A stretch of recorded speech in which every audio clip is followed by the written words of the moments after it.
히스기야에 대해서는 성경이 말하기를 그의 조상 다윗의 모든 행실과 같이 여호와 보시기에 정직하게 행하였다, 이렇게 말하고 있습니다. 그러니까 다윗처럼 하나님 보시기에 정직하게 흡족하게 행한 왕이다, 아주 좋게 평가하는 거죠. 그 히스기야의 믿음을 알 수 있는 말이 열왕기하 18장 6절에 나옵니다. 기록되기를 그가 여호와께 연합하여 그에게서 떠나지 아니하고 여호와께서 모세에게 명령하신 계명을 지켰더라. 여러분, 그 히스기야의 믿음을 연합이라는 말을 통해 보여줍니다. 하나님과 연합했다. 하나님과 연합했다라는 건 하나님의 말씀에 귀를 기울이고 그 말씀을 순종하면서 살아갔다라는 거예요. 한마디로 하나님과 동행했습니다. 그래서 아버지는 다른 신을 섬기고 아수르를 의지했을지 몰라도 히스기야는 하나님과 연합되기로 결정한 것이죠. 그래서 레위인들을 모아놓고 히스기야는 정결하게 했습니다. 모든 우상이나 가증스러운 걸 다 버렸어요. 그리고 예배와 절기를 회복했습니다. 그러니까 사회 분위기가 달라지기 시작하는 거예요.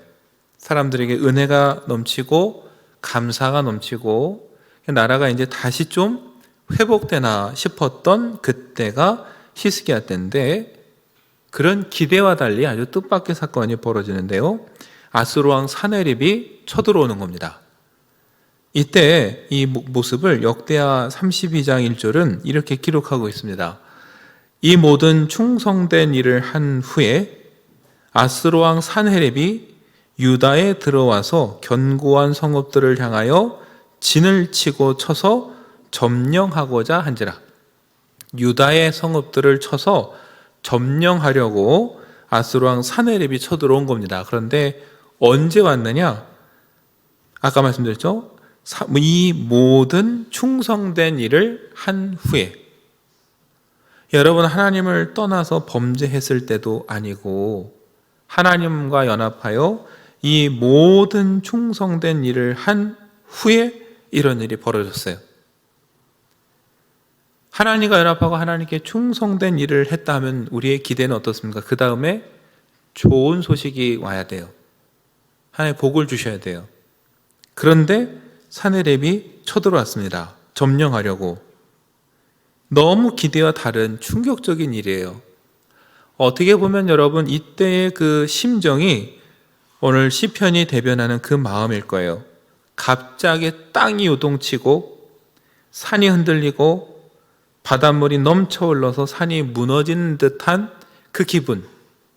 아마 그게 히스기야하고 이스라엘 백성들의 마음이었을 거예요. 하나님, 우리가 이렇게 하나님께 돌아와 전심으로 연합하고 하나님께 최선을 다했는데 하나님, 갑자기 이게 무슨 소식입니까? 정말 하늘이 무너지는 것 같습니다. 그게 이스라엘과 히스기야의 마음이었는지도 모릅니다. 그런데 여러분, 우리가 생각할 건 이 히스기야와 이스라엘이 겪는 고난을 보면서 하나님의 백성도 고난을 당할 수 있구나. 하나님과 연합해도 고난을 당할 수 있구나라는 거예요. 아니, 오히려 하나님과 연합했기 때문에 고난을 당할 때도 있다는 걸 알아야 됩니다. 말씀드렸죠. 아버지는 누구를 의지했습니까? 아수르를 의지했어요. 근데 그 아들이 어느 날 나는 아수르가 아니라 하나님과 연합하겠습니다 라고 말하는 순간 하나님과 연합했을지 몰라도 아수르와는 뭐가 돼요? 원수가 되는 거예요. 내가 하나님과 연합했기 때문에 아수르로부터 시련이 올 수밖에 없는 거예요. 저도 여러분도 마찬가지입니다. 저와 여러분이 내가 하나님과 연합해서 하나님 따라가겠다라고 하는 순간 어떻게 보면은 예전에 나하고 가까웠던 것들이 저와 여러분에게 위협이 될 수도 있고 시련이 될 수도 있어요. 그건 빛의 자녀로서 걸어가는 저와 여러분들이 때로는 감내해야 될 고난이에요. 중요한 건 그 고난 앞에 우리가 어떤 마음으로, 어떤 믿음으로 서 있느냐. 여러분, 히스기야는 처음에 자기 나름의 방식대로 전쟁을 준비합니다. 아니, 모두가 상식적으로 생각하는 방법, 전쟁을 대비하는 거예요. 군인들을 모읍니다. 성벽을 쌓고 망대도 높이 쌓고 무기도 많이 만들었어요. 그리고 여러분, 전쟁이 길어질 걸 대비해서 터널을 뚫습니다. 예루살렘이 여러분 천연의 요새인데 단점이 하나 있어요. 성 안에 물이 솟아나는 샘이 없습니다. 그 샘이 어디 있느냐? 성 밖에 있어요. 그게 기혼샘이에요. 전쟁이 없을 땐 상관이 없어요. 나가서 물을 길어다 먹으면 됩니다. 그런데 전쟁이 나면 어때요? 물을 길어올 수도 없고 적이 거기다 뭘 타도 문제예요. 그래서 히스기야가 여러분 기혼샘을 보호하기 위해서 막고 그 다음에 성 안에 있던 실로암으로 물을 끌어들이기 위해서 터널을 팝니다. 기온샘에서부터 파오고 실로암에서부터 터널을 파서 여러분 양쪽에서 파오던 게 기적적으로 만나서 터널이 뚫렸어요. 그게 히스기야 터널입니다. 지금도 예루살렘 가면 있어요. 여러분 2000년 전에 2000년도 훨씬 전에 이 첨단 장비도 없이 그렇게 뚫었다라는 게 대단한 일이죠. 뭐예요? 나름의 방식으로 전쟁을 대비하고 준비했어요. 그런데 시간이 가도 전쟁이 끝나지 않습니다. 이번엔 어떤 방법을 쓰느냐? 아수르와 협상을 하기로 해요. 그 사람을 라게스로 보냅니다. 그리고 아수르 왕에게 말해요. 우리가 잘못했다. 그러니 이번만 돌아가 주십시오. 그럼 제가 원하는 대로 드리겠습니다. 그때 아수르 왕이 히스기야에게 뭘 요구했냐면은 은 300달란트와 금 30달란트를 요구합니다. 히스기야가 주기로 했어요. 왜요? 이거 줘서 가기만 하면 좋겠다라는 거예요. 그래서 여러분 성전과 왕궁의 보물창고에 있는 은을 다 모아다 내주었어요. 금을 마련해 주는데 모자랐습니다. 그래서 어떻게 했냐? 심지어 성전에 있는 문과 기둥에 히스기야 자신이 직접 입혔던 금까지 모두 벗겨서 아수르 왕에게 줬습니다. 아마 여러분 그걸 긁어냈을 때 히스기야의 마음은 절박했을 거예요. 전쟁을 어떻게든 끝내야겠는데 방법은 없고 이렇게 해서라도 가기만 하겠다면 하나님 정말 죄송한데 이거라도 해서 가겠다면 제가 이 고비 넘기고 나면 다시 여기 금 입히겠습니다. 다시 잘 하겠습니다. 이런 마음이었을지도 몰라요. 그런데 기대와 다르게 금과 은을 받은 아수르 왕은 돌아가지 않았어요. 오히려 더 많은 병력을 보냅니다. 여러분 이게 참 세상의 어둠의 특성이에요. 타협하고 협상해서 이거 주면 떠나갈처럼 하다가 주면 막상 떠나지 않아요. 또 다른 걸 요구하고 더 많은 걸 요구합니다. 그런데 우리가 그 습성을 몰라요. 그래서 자꾸 타협하고 협상하려고 해요. 히스기야의 마음처럼 하나님 이번만 제가 그냥 눈 감고 타협하면 안 될까요? 제가 이 고비에 넘기며 나서 잘하겠습니다. 이거 만회하겠습니다. 사실 그런 마음이 저도 여러분도 들 때가 있어요. 히스기야라고 왜 안 그러겠습니까? 그런데 어때요? 이젠 절망이에요. 군대도 안 되고 타협해서 금은까지 다 털어줬는데도 안 되고 방법이 없어요. 여러분 그때서야 히스기야가 어떻게 하느냐? 열왕기하 19장을 보면요. 옷을 찢고 굵은 배를 두르고 하나님의 전에 들어가 눈물로 기도합니다. 어떻게 보면 여러분 이 일련의 모습이 우리의 모습 같아요. 뭔가 내가 해볼 수 있는 거 아니 다 하다가 결국 마지막에 가서야 정말 어쩔 수 없을 때 가서야 하나님 앞에 울면서 기도하는 모습. 여러분 히스기야가 그렇게 기도하면서 사람을 또 이사야 선지자에게 보냅니다. 우리를 위해서 좀 기도해 달라고. 그랬더니 또 응답을 받았어요. 응답의 편지를 들고 옵니다. 그런데도 랍사게는 그냥 있어요. 그러니까 어때요? 또 불안해요. 그 편지를 들고 하나님 앞에 펼쳐놓고 기도합니다. 그 기도가 열왕기하에 나와요. 열왕기하 19장 14절부터 보면은 히스기야가 그 사자의 손에서 받은 편지를 들고 올라가서 하나님 앞에 펴놓습니다. 그리고 그 앞에서 기도합니다. 뭐라고 기도하느냐? 15절부터 보시면 그릇들 위에 계신 이스라엘의 하나님 여호와여 주는 천하만국의 홀로 하나님이시라 주께서 천지를 만드셨나이다. 그러면서 여호와여 귀를 기울여 들으소서. 여호와여 눈을 떠서 보시옵소서. 사내립이 살아계신 하나님을 비방하러 보낸 말을 들으시옵소서. 여호와여 아수르 여러 왕이 과연 여러 민족과 그들의 땅을 황폐하게 하고 또 그들의 신들을 불에 던졌사오니 이는 그들이 신이 아니요 사람의 손으로 만든 것 곧 나무와 돌뿐이므로 멸하였나이다. 우리 하나님 여호와여 원하건대 이제 우리를 그의 손에서 구원하옵소서. 그리하시면 천하 만국이 주 여호와가 홀로 하나님이신 줄 알리다 하니라. 여러분 이렇게 눈물로 기도했어요. 여러분 히스기야는요 한 손엔 랍사게가 협박하는 편지가 있고 한 손에는 이사야를 통해 주신 하나님의 응답의 말씀이 있어요. 그거 하나님 앞에 펼쳐놓고 기도하는 겁니다. 하나님 저 좀 구원해 주십시오. 여러분과 저도 마찬가지예요. 세상의 협박과 하나님의 말씀 사이에 갈등할 때가 얼마나 많습니까? 머리로는 하나님 말씀 의지해야죠 라고 쉽게 대답하지만 막상 그 자리에 가면 어떻습니까? 우리가 걸어온 발자취를 보면요 그렇게 하나님 앞에 쉽게 나가지 않았어요.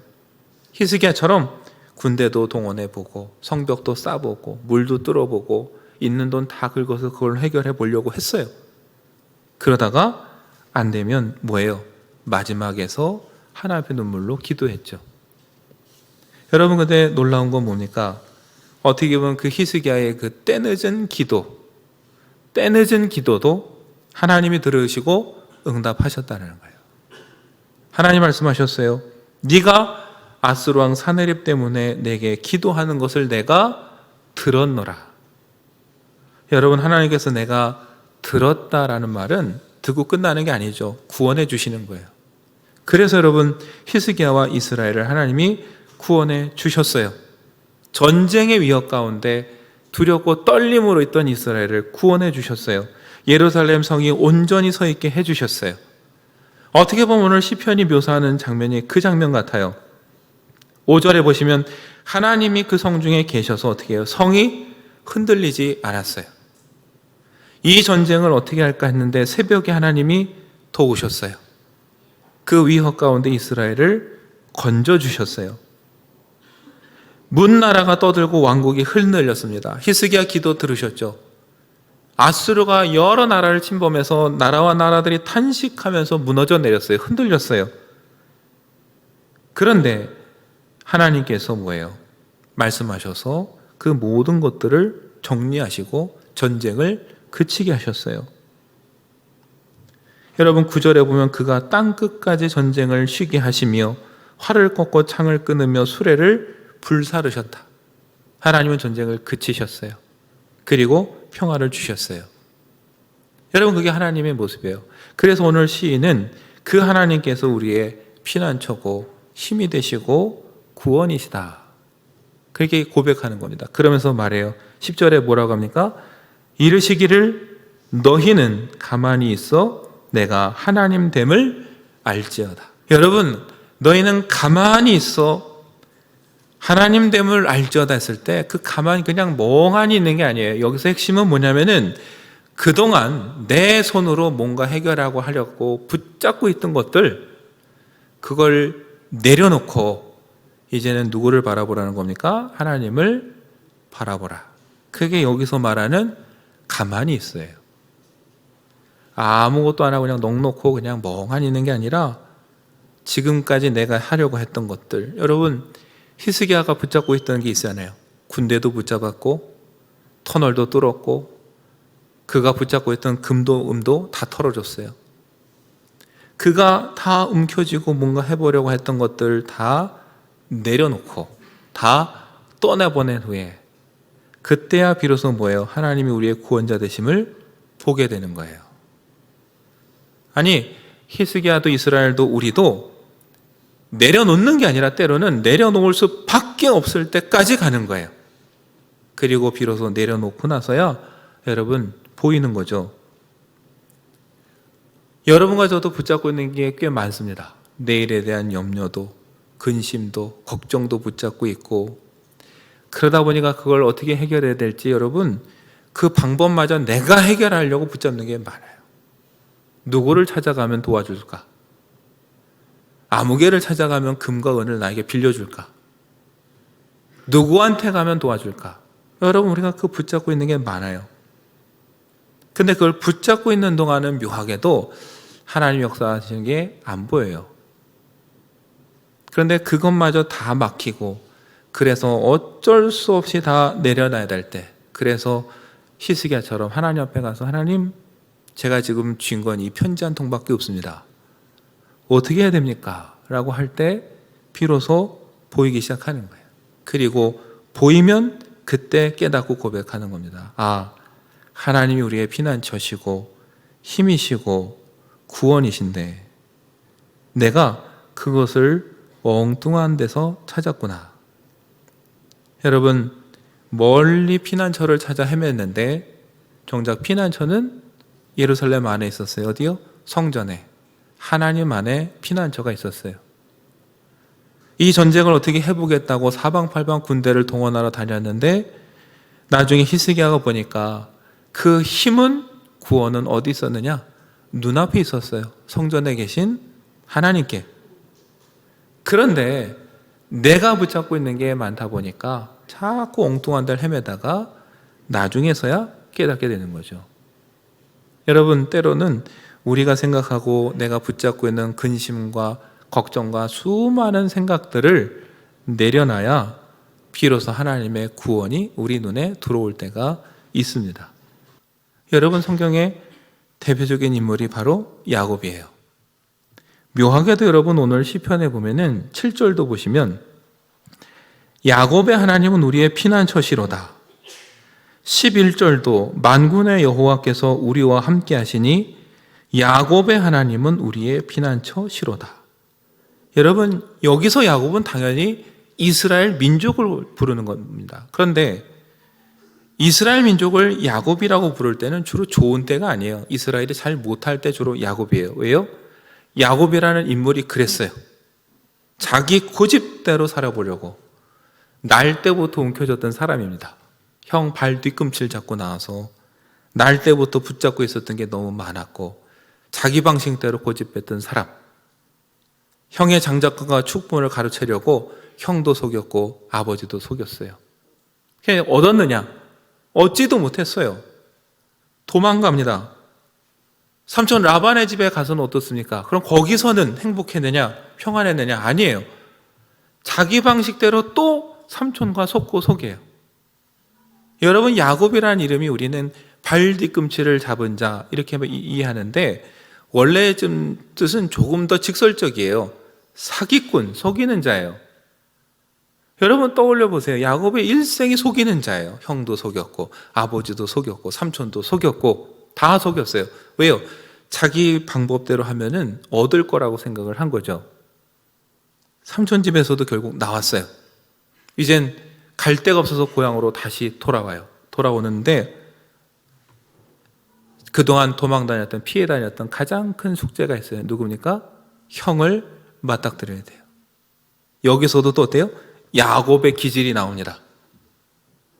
식구도 때를 나누고 재산도 때를 나눠요. 하나씩 하나씩 보내요. 재산을 보내서 형을 달랩니다. 형을 만나거든 가서 우리 주인이 형님에게 드리는 선물이라고 달래라고 해요. 식솔들을 나눠 보내면서 혹시라도 형이 치면 나머지는 도망가라고 그래요. 그러고 제일 끝에 누가 남습니까? 자기가 남아요. 정말 이기적인 사람이에요. 자기가 나서서 형과 화해해서 다른 식구를 살릴 생각 안 하는 게 아니라 다른 식구들 먼저 보내면서 잘 지켜봤다 어떻게 해요? 혼자 살려고 도망가겠다는 뜻이에요. 그게 야곱이에요.